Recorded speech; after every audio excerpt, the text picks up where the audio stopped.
Elevator breakdown with the CEO. 1 hour to his wedding, and she made a confession. Hello, everyone. Before we begin today's story, I have a small favor to ask. Please hit subscribe and turn on the notification bell so you never miss our channel's new videos. It is quick, free, and the best way to support us in bringing you more dramatic stories. Your support truly means the world to us. Where are you watching from right now? Please drop your city or country in the comments below. Thank you very much. Now, let us return to our main character. The elevator stopped with a violent jolt. Not a gentle pause, not a polite delay. A hard metallic shutter that threw her weight forward and snapped the lights into a dim, flickering glow.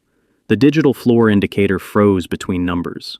Silence rushed in, thick and unnatural. She tightened her grip on the leather folder pressed to her chest, her breath shallow as her eyes adjusted to the cramped space. The elevator smelled faintly of polished steel and expensive cologne, the kind worn by men who never waited for anything in their lives. Except now, because standing less than 3 feet away from her was Nathaniel Cross, Chief Executive Officer of Crosswell Industries, one of the youngest billionaires in the city, and, according to every alert buzzing non-stop on his phone, a man who was supposed to be standing at the altar in exactly 1 hour. Nathaniel glanced at his screen again. 59 minutes. His jaw tightened. He pressed the emergency button once, then again. No response. The elevator did not move. She swallowed hard and shifted her weight, suddenly hyper-aware of how small she must look in comparison. Her simple navy dress, flat shoes worn thin at the soles, a temporary access badge clipped awkwardly to her collar.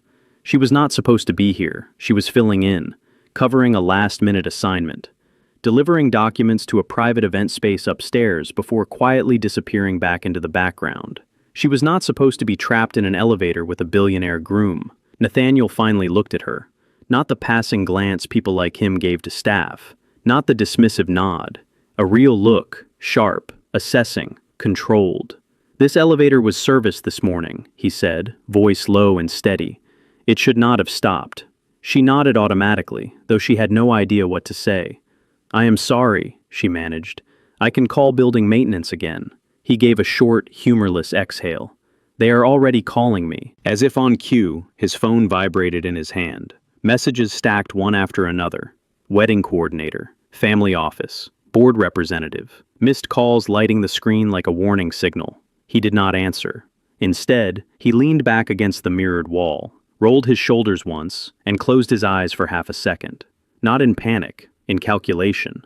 This was a man trained to control chaos. She studied him despite herself. The tailored suit, the immaculate cuffs, the posture of someone used to command. He looked calm, but there was something else now, barely visible beneath the surface. Pressure, the kind that did not come from love.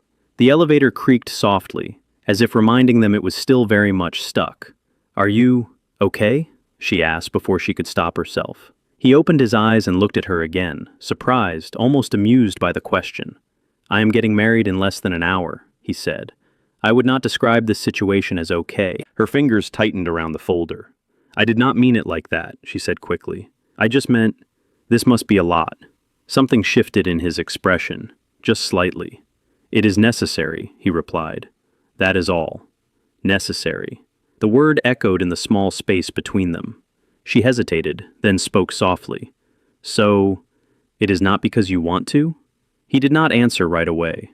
The elevator lights flickered again, casting his reflection in fragments across the mirrored walls. Finally, he said, "Want has very little to do with it." Her chest tightened at the honesty of that answer.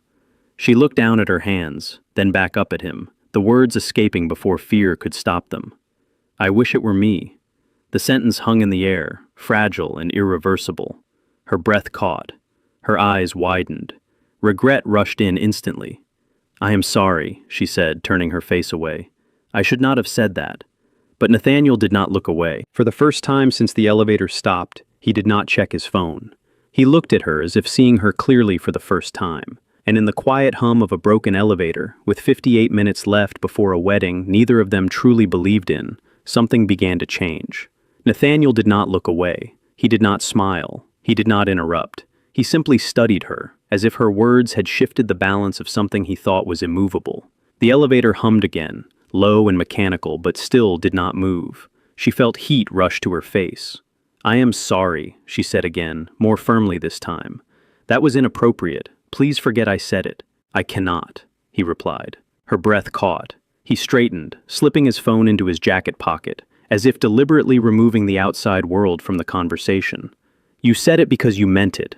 People do not say things like that by accident." She hesitated. "I meant it in the sense that you deserve to marry someone who actually wants to be there.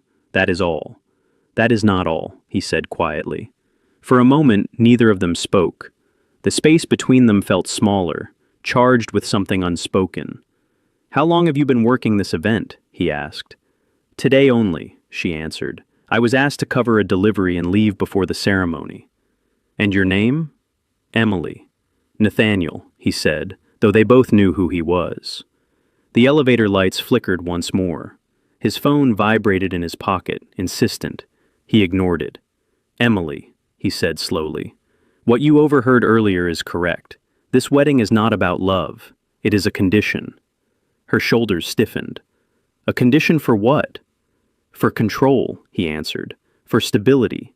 For keeping what my family built from being dismantled by people who only see numbers." She frowned slightly. "That sounds like a business merger, not a marriage." "That is exactly what it is." The honesty startled her. Most men like him hid behind polished speeches.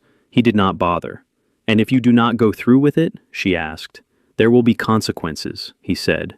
"Immediate ones." The elevator remained still. "How much time?" she asked. He glanced at his watch. 52 minutes. Her heart pounded. "Then we should focus on getting out of here."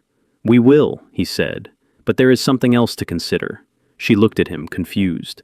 "This wedding requires a bride," he continued. "It does not require a specific woman, only the appearance of one." She laughed once, sharp and disbelieving.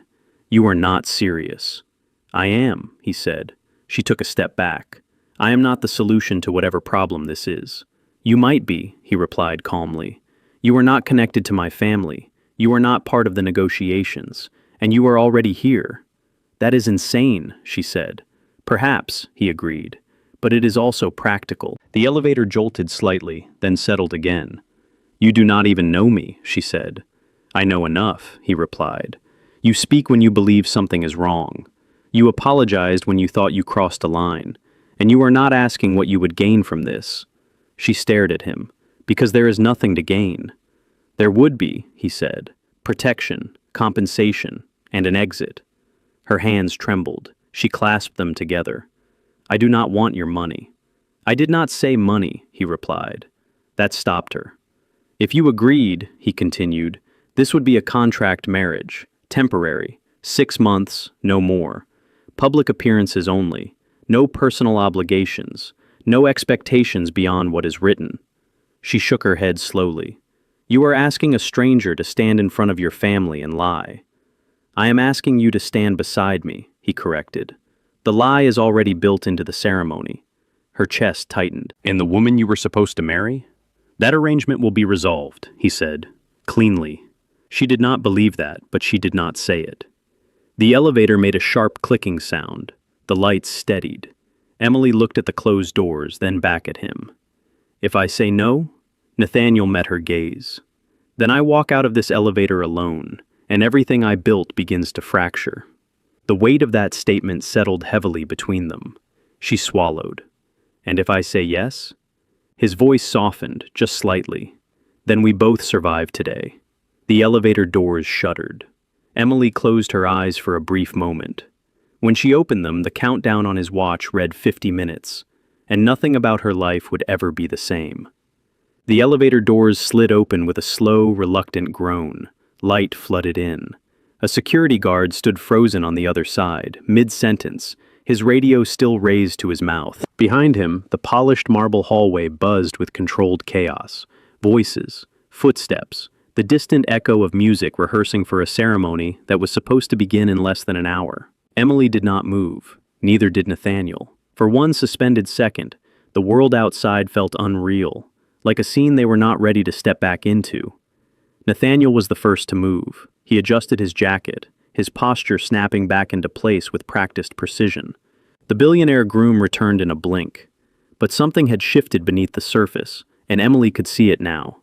He turned to her. You do not have to decide this second. She let out a breath she had not realized she was holding. Yes, I do. Her voice was quiet, but steady. If she walked away now, this moment would follow her forever. If she stayed, nothing would ever be simple again. She stepped out of the elevator. The hallway swallowed them immediately. A wedding coordinator rushed forward, relief flashing across her face before confusion replaced it. "Mr. Cross, we were about to send someone up the stairs," she said quickly. Then her eyes flicked to Emily. "And you are?" Nathaniel did not hesitate. "This is Emily," he said. "She will be with me." The coordinator blinked. "With you, sir?" "Yes," he replied. "From now on." Emily felt every pair of eyes in the hallway turn toward her. Curiosity sharpened into scrutiny. The coordinator nodded slowly. "Very well. We are running behind schedule. The bride is waiting in the preparation suite." Nathaniel's jaw tightened. "That will change." He turned to Emily. "Walk with me." She did. They moved down the corridor together, past towering floral arrangements and staff members who lowered their voices as he passed. Emily's pulse thundered in her ears. Every step felt like crossing an invisible line she could not uncross. They stopped at a quiet side room just off the main hall. Nathaniel closed the door behind them. The noise faded. "Once we leave this room," he said calmly, "there will be no space for hesitation." Emily crossed her arms, grounding herself. "Then say it clearly. What exactly are you asking me to do?" "I am asking you to stand beside me at that altar," he said, "to take my name publicly, and to sign a contract privately." "A contract?" she repeated. "Yes," he said. "Everything will be defined. Time frame, expectations, boundaries." She searched his face. "No feelings?" His gaze held hers. "None required." "And after?" "After 6 months," he said, "we separate, quietly, with dignity." She laughed softly, not from humor, but disbelief. "You make it sound like a business lease." "That is the point," he replied. Silence stretched between them. "What about your family?" she asked. "Your board?" "They will accept what I present," he said. "They always do." "And me?" she asked. "What do I become in their eyes?" Nathaniel considered that. "You become my wife." The word landed heavily. Emily looked down at her hands. They were still shaking. "I need one thing," she said finally. "What is it?" he asked. "Honesty," she replied. "No matter how uncomfortable it becomes." He nodded once. "Agreed." "And if I decide I cannot continue?" she asked. "You will be free to leave," he said. "No retaliation, no pressure." She met his eyes again. "Put that in writing." A faint smile touched his lips. "It already is." There was a knock at the door. "Mr. Cross?" the coordinator called gently.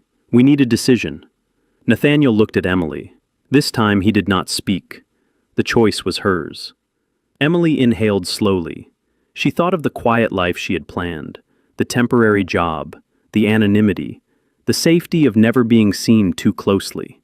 Then she thought of the man standing in front of her, alone in a crowd, bound by expectations he never chose. "I will do it," she said.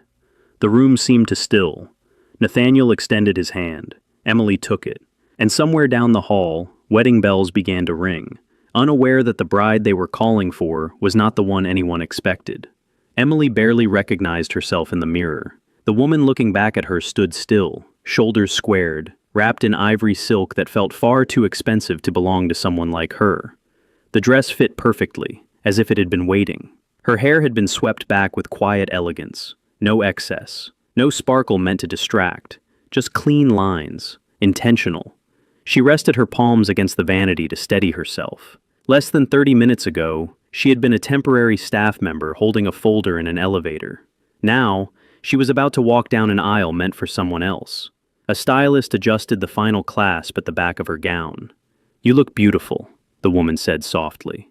Emily did not answer. Across the room, Nathaniel stood near the window, his back straight, his suit immaculate. He had not spoken much since they signed the documents. He had moved with precision, issuing calm instructions, clearing obstacles before they could form. This was his world, controlled, efficient. And now she was standing in the center of it.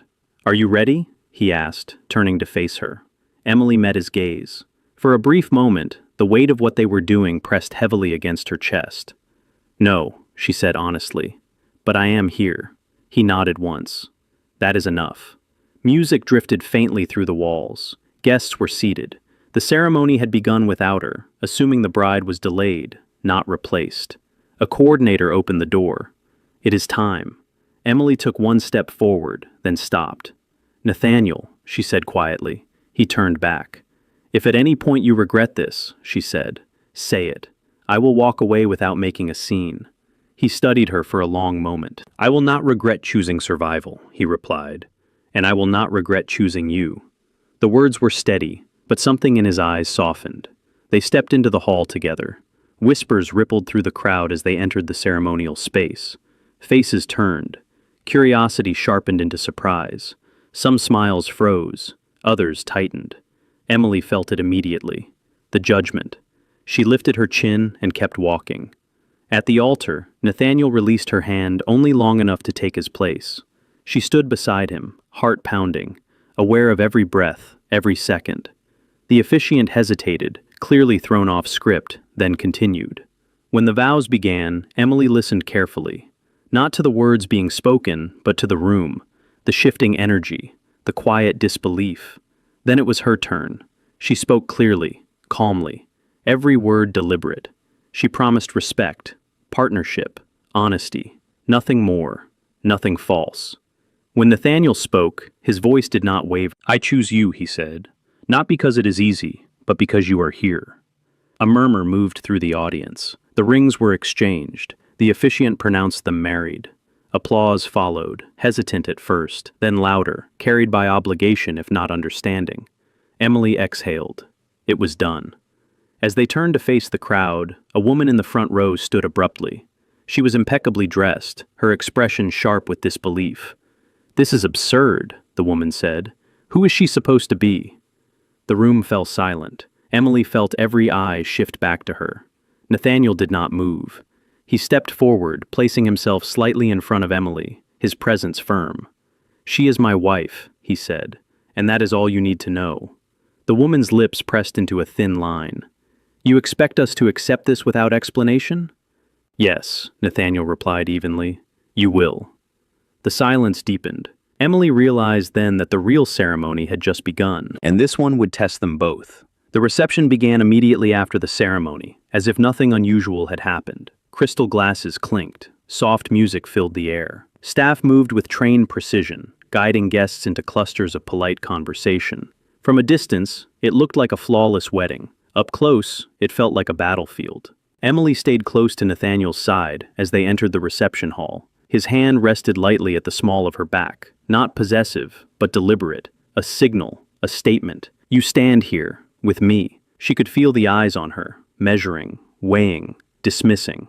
"This will be the first test," Nathaniel murmured, his voice low enough that only she could hear. "They will probe quietly before they strike openly." Emily kept her expression calm. "What do I do?" "Be exactly who you are," he said. "They will expect you to pretend.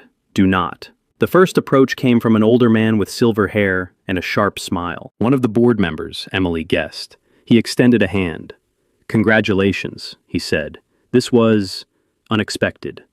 Emily accepted the handshake. Life usually is. The man's smile tightened. "May I ask what line of work you were in before today?" Nathaniel did not intervene. This was her moment. "I worked contract jobs," Emily replied evenly. "Temporary assignments. I filled gaps where I was needed." The man raised an eyebrow. "Ambitious." "Practical," she corrected. "There is a difference." A flicker of interest crossed his face before he excused himself. More followed. A woman with a voice like silk and eyes like glass asked where Emily had studied. A younger executive questioned her understanding of public expectations. A distant cousin commented on how quickly things had changed. Emily answered each calmly, no embellishment, no apology. She did not claim to belong. She simply refused to be diminished. Nathaniel watched silently, his expression unreadable. This was exactly why he had chosen her, not because she blended in, but because she did not bend. Then the woman from the front row approached again, the one who had challenged them during the ceremony. "This arrangement," the woman said coolly, "will not survive scrutiny." Emily turned to face her fully. "You are correct," Emily said. "It will survive honesty." The woman scoffed. "You expect us to believe this is real?" Emily held her gaze. I expect nothing from you. A hush fell around them. Nathaniel stepped forward, his voice steady. This discussion is over. The woman's lips parted, then pressed together. She turned and walked away. The tension eased, replaced by something quieter. Respect. Later, as the evening wore on, Nathaniel guided Emily toward a quieter corner of the room. You did not flinch, he said. She let out a breath. I was terrified. You did not show it. I was not trying to impress anyone, she said. I was trying not to disappear. Something shifted in his expression. You did not, he said. For the first time that night, the noise of the room faded for Emily. The contract, the 6 months, the exit plan, all of it felt distant. What happens now? She asked. Now, Nathaniel replied, we learn how to stand together without losing ourselves. Across the room, the guests watched them quietly. They were no longer questioning whether the marriage existed. They were wondering how long it would last. And for the first time, Emily wondered the same thing. The suite was silent when the door closed behind them. For the first time since the elevator, the music, the vows, and the scrutiny fell away. The city lights stretched beyond the tall windows, distant and indifferent. Emily stood near the entrance, unsure where to place herself now that no one was watching. Nathaniel loosened his tie slowly, not out of frustration but release. He set it aside, then removed his jacket with careful precision, as if control was the only thing keeping the night from collapsing. You handled them well, he said. Emily exhaled. I did not feel well. That is not the same thing, he replied. She crossed her arms, grounding herself. Is this how it always is for you? He considered the question. Yes, people listen for weakness. They wait for it. And if they find it? She asked. They use it, he answered simply. She nodded. That much made sense. They stood there, the distance between them deliberate. The contract they had signed lay on the desk nearby. Its presence felt even when unseen. This part, Emily said quietly. This is where we clarify the rules again. Nathaniel turned to face her fully. Yes. No sharing a bed, she said. No performances when we are alone. Agreed. No using each other as leverage, she added. Never. And if this starts to feel wrong, she continued, we say it out loud. Immediately. He met her gaze. Agreed. Silence settled again, but this time it felt different. Less tense, more honest. Emily walked toward the window, her reflection faint against the glass. I keep thinking about what you said earlier. Which part? He asked. That you chose survival, she replied. And then you said you chose me. Nathaniel did not answer right away. I did not plan to, he said finally. You were not part of the strategy. That is reassuring, she said dryly. He allowed a faint smile. But you were necessary. She turned. Necessary again?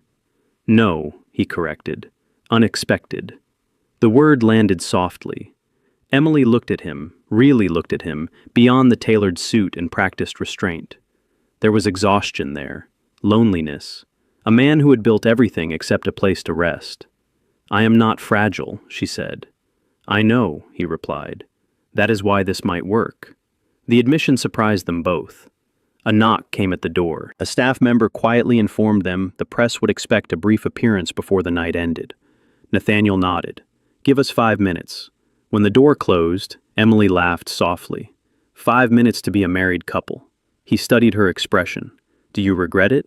She thought of the elevator, the choice, the moment she stepped forward. No, she said, but I am afraid. So am I, he admitted. That was new. They stood side by side, not touching, but no longer distant. 6 months, Emily said. 6 months, Nathaniel confirmed. Yet neither of them believed that was the part that would be difficult. The difficult part would be remembering where the contract ended and something else began. And as they prepared to step back into the public eye together, both understood one quiet truth. This marriage might have started as an agreement, but it was already changing them in ways no document could control. The backlash did not come immediately. It waited. 3 days passed after the wedding, each one wrapped in polite silence. Headlines celebrated a surprise union. Stock prices held steady. Public statements praised unity and stability. On the surface, everything worked. Underneath, Pressure was building. Emily felt it first in the boardroom. She sat beside Nathaniel at the long glass table, her posture straight, hands folded calmly in her lap. Around them, executives and board members reviewed quarterly projections with careful neutrality. Then, the questions shifted. "Before we proceed," said the same silver-haired board member from the reception, "there is concern about governance risk." Nathaniel did not react. "Clarify." The man nodded toward Emily. "The sudden nature of your marriage raises questions about influence, conflicts of interest, decision-making." Emily felt the room close in. "This is inappropriate," Nathaniel said evenly. "It is necessary," another voice cut in. "Investors are asking whether your wife holds any leverage over corporate strategy." Emily understood then. This was not curiosity. It was an attack. Nathaniel turned slightly toward her. "You do not have to answer." She looked at the faces around the table. Powerful people, comfortable people, people who had never been questioned in rooms like this. "Yes," she said, "I do." Nathaniel did not stop her. "I do not hold shares," Emily said clearly. "I do not advise strategy. I do not attend internal meetings unless invited. I have no authority over this company." A murmur rippled through the room. "And the contract?" the woman from the ceremony asked, her tone sharp. "Surely there is one." The silence that followed was heavy. Nathaniel met Emily's eyes. This was the moment the contract had been designed for. Emily inhaled slowly. "Yes," she said, "there is an agreement." Nathaniel stiffened. "It exists to protect both of us," Emily continued, "not to manipulate this company. I entered this marriage without demands, without promises of power, and without conditions that compromise governance." The room fell quiet. "That contract," the woman pressed, "could be interpreted as evidence of deception." Emily turned fully toward her. "Only if you believe marriage itself is a transaction." The words landed hard. Nathaniel felt it then. Not relief, fear. This was the line they were not supposed to cross publicly. After the meeting, the fallout came fast. Legal inquiries, internal reviews, a request to examine personal agreements. Nathaniel closed his office door and turned to Emily, his voice controlled but tight. "You should not have said that." "I said the truth," she replied. "You exposed yourself. So did you," she said quietly. He looked away, jaw clenched. "This was supposed to be clean." "It was never going to be," Emily said. "Not if you wanted honesty." Silence stretched between them, heavier than before. Later that night, alone in the suite, Nathaniel stood by the window, staring out at the city. "This is where it breaks," he said. "They will force a choice." Emily joined him. "Between what?" "Between the company," he said, "and you." She did not hesitate. "Then choose the company." He turned sharply. "Do not say that." "It is the agreement," she reminded him. 6 months, no damage." His voice lowered. "You are not damage." The words surprised them both. Outside, the city continued on, unaware that the marriage everyone had accepted was now under real threat. And this time, no contract could protect them from what came next. The gala was meant to reassure everyone. That was the purpose of the evening. An investor appreciation event, carefully curated, invitation only, cameras placed at flattering angles, a stage set for unity and confidence. Nathaniel understood the message immediately. This was where they would force his hand. Emily felt it the moment they arrived. The smiles were too practiced, the greetings too formal. Conversations paused just long enough when they passed. This was not a celebration. It was a tribunal disguised as champagne and silk. Nathaniel offered his arm. "Stay close," he said quietly. "I always do," Emily replied. They moved through the room together. Investors nodded. Board members exchanged looks. The woman who had challenged them before stood near the front, waiting. Then the host tapped the microphone. "Ladies and gentlemen," he said warmly, "thank you for joining us tonight. Before we begin, our Chief Executive Officer would like to say a few words." Nathaniel stiffened, almost imperceptibly. This was not on the schedule. Emily felt it then, the tightening in his arm, the tension he could not hide. "They planned this," she whispered. "Yes," he said.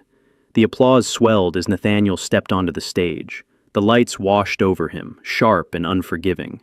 He looked out at the room, at the people who had helped him build an empire, and at the people now questioning whether he deserved to keep it. My marriage, Nathaniel began calmly, has raised concerns.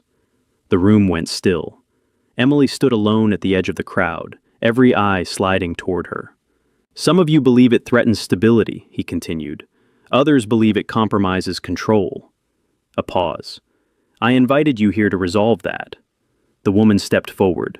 Then be transparent, she said. Is this marriage a strategy or a mistake? The question hung heavy. Nathaniel looked directly at Emily, not at the board, not at the investors, at her. And in that moment, Emily understood. This was the choice, the company, or her. He could end it now, frame it as a temporary decision, preserve his power, protect everything he had built. She met his gaze and gave a small nod. Choose survival. Nathaniel turned back to the room. This marriage did not begin as love, he said clearly. It began as necessity. A ripple of reaction moved through the audience. But it was not a deception, he continued. It was a decision made under pressure, and it was mine. The woman smiled thinly, then corrected. No, Nathaniel said. The word landed with finality. Emily's breath caught. I will not, he continued, because what began as an agreement has become a partnership, and I will not sacrifice integrity to satisfy comfort. The room erupted into murmurs. This company does not exist because of control, Nathaniel said. It exists because of trust, and I trust my wife. Every head turned toward Emily. Nathaniel stepped down from the stage and crossed the room to her. He reached for her hand, publicly, deliberately. I choose her, he said, not because I must, but because I want to. The silence was deafening. Then, slowly, applause began. Not polite, not obligatory, real. Emily felt tears threaten, but she did not let them fall. She stood beside him, her grip firm. The woman said nothing. The tribunal was over. Later, away from the lights, Emily finally spoke. You risked everything. Nathaniel looked at her, his voice quiet. I almost lost myself. You stopped that. The contract, once so powerful, now felt meaningless. Because the truth was clear. What they had started as a lie had just become something real, and everyone had seen it. The fallout was quieter than Emily expected. There were no dramatic resignations, no public scandals, no overnight collapse. Instead, there were meetings, revisions, statements issued with careful language. The board recalibrated, investors adjusted, the company endured, and so did they. 3 weeks later, the city felt different. Not because it had changed, but because Nathaniel had. Emily noticed it in small ways. He walked slower. He listened longer. He no longer treated silence as something to conquer. One evening, they returned to the penthouse together after a long day. The lights were low. The city stretched beneath them, familiar and distant. Nathaniel loosened his cufflinks and placed them carefully on the table. The board approved the revised governance structure today, he said. No clauses tied to personal relationships, no conditions. Emily nodded. That is good. It is final, he added. They cannot use us as leverage anymore. Us. The words settled between them. Emily walked toward the desk where the contract still rested, neatly aligned, untouched since the gala. She picked it up, feeling the weight of the pages that had once defined everything. 6 months, she said quietly. That was the agreement. Yes, Nathaniel replied. She opened to the final page. Her signature sat beside his, inked in a moment of urgency, survival. I stayed because we needed to finish what we started, she said, but I will not stay out of obligation. Nathaniel approached slowly, nor would I ask you to. She met his gaze. Then we should end it. The words were calm, certain. He did not flinch. End the contract, she clarified, not the marriage. The air seemed to still. Nathaniel reached for the document. He did not tear it. He did not rush. He read the final clause once more, then folded the pages carefully. I built my life on agreements, he said, on terms, on certainty. He looked at her. This is the first thing I have ever wanted without conditions. Emily felt her breath catch. He set the contract down and slid it into the drawer.